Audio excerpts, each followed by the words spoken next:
If you're new to our channel, don't forget to hit the subscribe button.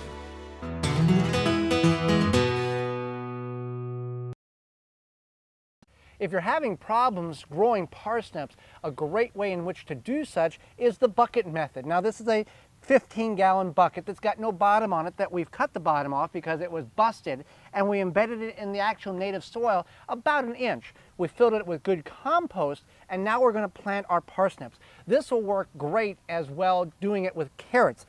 Carrots, you can go a 5-gallon bucket's fine. A 5-gallon bucket with no bottom would work well for parsnips as well. However, parsnips can get quite long and diameter very wide. So we're going to do 5 parsnips in this container here.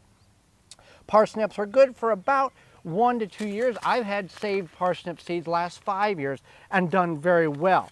Now the key to parsnips is you can pre-soak your seeds prior to planting. Now I'm going to plant 2 per hole just to make sure I can get germination. Now that we've got them planted, we want to cover them up and water them. And then the key to this whole success is taking a piece of cardboard and covering the parsnips and weighting it down with a rock. This is only until the parsnips germinate, which will take about 2, sometimes 3 weeks, somewhere in that range, based on your temperatures. And then once you see the germination begin, take the cardboard off, and then you're ready to go. They're going to start growing, keep them hydrated, and you'll have phenomenal parsnips. We don't grow cilantro in the garden because it tends to bolt quickly, and we like to enjoy cilantro. So what we do is we plant it in little cups on the windowsill, and that way we can variegate our planting and have a continual cilantro harvest for our enjoyment without it bolting or taking up space in the garden. We grow it in these party cups. You could grow it in larger containers, but we grow in the party cups, and we plant a different little cup once a week so that we have a continual cilantro growth to enjoy.